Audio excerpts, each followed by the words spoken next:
If you're a gamer or a video game collector, chances are you love Nintendo and you love their games. Think you know everything about them though?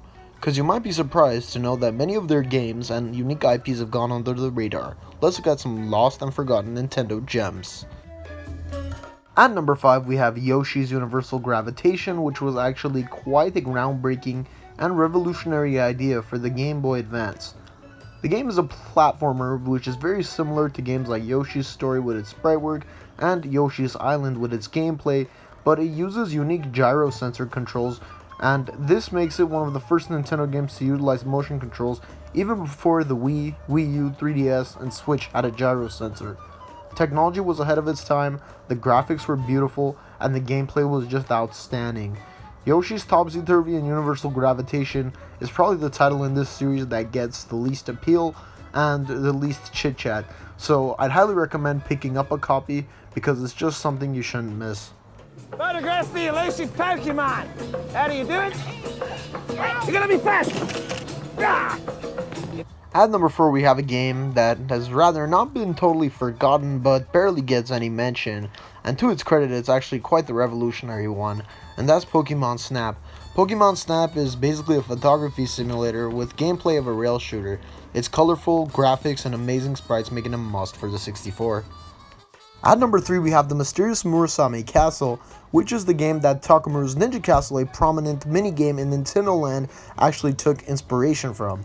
Now this game is actually a first-party Zelda clone from Nintendo. Yes, this was a unique IP for the time, and it has recently been reutilized in entries like Nintendo Land and the Super Smash Bros. Series. But prior to that, this was a really fun action game on the Famicom Disk System, and you can discover it now once more on the Nintendo 3DS, making it its first North American release. And I'd highly recommend it because this is one of Nintendo's finest gems and just a great action adventure game in every right. Taking place in feudal Japan, Takamarus Ninja Castle is one not to be missed on any platform you can get it on. The original game that was supposed to be bundled with the Wii U was actually going to be Game & Wario. Nintendo decided to replace that with Nintendo Land, and we ended up getting this interesting experiment. Now this is essentially those prototype games with a WarioWare theme.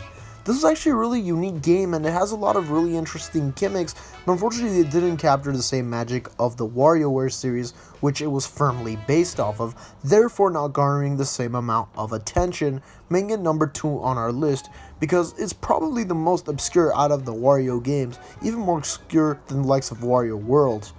At number 1 we have a game that literally does not ever get talked about. Imagine if Advance Wars was just an action game. That would end up in something like Tank Troopers, which was actually released quite recently, making it the newest entry on this list. Tank Troopers is a game that was an eShop exclusive, and it was a first-party Nintendo title at that. Releasing at the budget price of $7.99, this was actually a really fun game. With open environments to explore, wacky characters, and a zany storyline, Tank Troopers was one of my favorite eShop exclusives, and one of my favorite first-party entries from Nintendo on the console. It bugs me to never see this game get talked about, and highly recommend it to this day. That's why you guys should really check it out. Not only is it unique, not only are the graphics really well polished because it was a game that came out towards the end of the 3DS's lifespan, but it's just a great game in general. Tank Troopers is a must, and a unique Nintendo IP which I regret to inform you has been forgotten by the masses, but that won't keep LA Tech Trends from forgetting this hidden gem.